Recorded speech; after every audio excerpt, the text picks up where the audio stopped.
Kutokana na umaskini na kutokuwa na msaada, mama alichoma alama kwenye mkono wa binti yake aliyezaliwa mpya. Alibadilishana binti yake na mtoto wa familia nyingine. Hakuweza kumudu matibabu ya binti yake. Kufanya hivi kungewapa binti yake maisha bora. Mama aliacha kwa maumivu, akimshika mtoto wa familia nyingine mikononi mwake kwa kupitiwa kwa macho. Miaka 20 ikapita. Kwa bidii, mama huyu alianzisha kampuni kubwa na kuwa mkurugenzi mtendaji, lakini hakusahau kamwe binti yake wa kiasili, na alikuwa akimkumbusha msaidizi wake kila mara kutafuta binti yake. Upande wa pili, binti aliyebadilishana kurudi, Eli, aliishi maisha ya matajiri. Hata hivyo, Eli alikuwa na tabia ya kiburi na aliwadharau kila mtu. Kinyume chake, binti yake wa kiasili Anna alikuwa tofauti kabisa. Anna alimsaidia mama yake wa kulea kuendesha kibanda sokoni. Alikuwa mwenye bidii na rahisi. Siku moja, Anna alikuwa njiani kwa kuelekeza mboga kwenye jikoni ya chuo kikuu.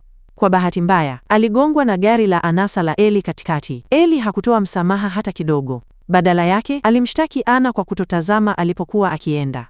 Anna alionekana dhaifu na asiye na msaada. Anna asiporudi na mboga kwa muda mrefu, mama yake wa kulea alienda shuleni mwenyewe kumwangalia. Akimwona binti yake akinyanyaswa, mama wa kulea aliamua kumtetea binti yake. Wakati huu, mama ya Eli alionekana.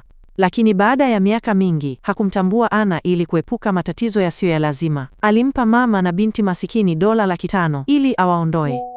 Alifikiria pesa zinaweza kutatua shida yoyote, lakini Eli alikataa kukubali mambo. Siku iliyofuata, alileta watu kadhaa kwenye kibanda cha mboga cha mama na binti kusababisha matatizo.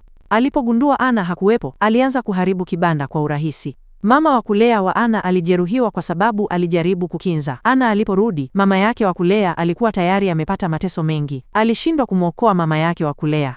Kinyume chake, alidhibitiwa na upande wa pili mwenyewe. Eli mwishowe alipoa hasira yake. Lakini ili kuzuia hali isizidi kuwa mbaya, mwanaume mwenye nguo nyeusi aliita kumpa taarifa mama ya Eli. Hakuchukua muda mrefu mwanamke huyo kufika. Kwa bahati mbaya, aliona alama kwenye mkono wa Anna. Aligundua kuwa Anna ndiye binti aliyekuwa akimtafuta kwa miaka mingi. Kisha kilitokea nini baadaye?